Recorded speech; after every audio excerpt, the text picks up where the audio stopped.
IPL ક્રિકેટની 18મી આવૃત્તિનો આજથી આરંભ થશે. ઇન્ડિયન પ્રીમિયર લીગ ક્રિકેટની 18મી આવૃત્તિ આજથી શરૂ થવા જઈ રહી છે. ઇન્ડિયન પ્રીમિયર લીગ ક્રિકેટની 18મી આવૃત્તિ કે આજથી શરૂઆત. કોલકાતામાં ઓપનિંગ મેચમાં વર્તમાન ચેમ્પિયન કોલકાતા નાઇટ રાઇડર્સનો મુકાબલો રોયલ ચેલેન્જર્સ બેંગ્લોર સામે થશે. મેચ સાંજે 7:30 વાગે શરૂ થશે.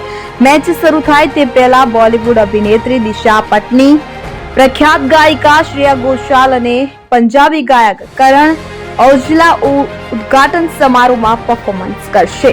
ટુર્નામેન્ટમાં 10 ટીમો 74 મેચ રમશે. સ્પર્ધાની ફાઇનલ 25 મેના રોજ યોજાશે.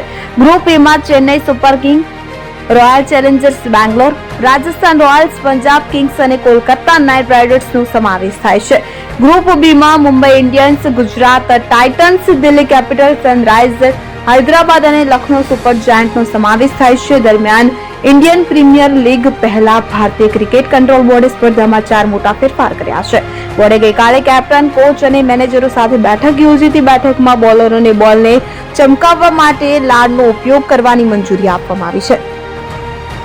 કોવિડ રોગચાળા દરમિયાન લાડના ઉપયોગ પર પ્રતિબંધ મૂકવામાં આવ્યો હતો. વધુમાં સાંજની મેચોમાં ઝાકળથી ઉદ્ભવતા પડકારોનો સામનો કરવા માટે બીજી બોલિંગ કરનારી ટીમ પાસે 10મી ઓવર પછી બોલ બદલવાનો વિકલ્પ હશે. એમ્પાયર 10 ઓવર પછી બોલ બદલવાનો નિર્ણય પણ લઈ શકે છે.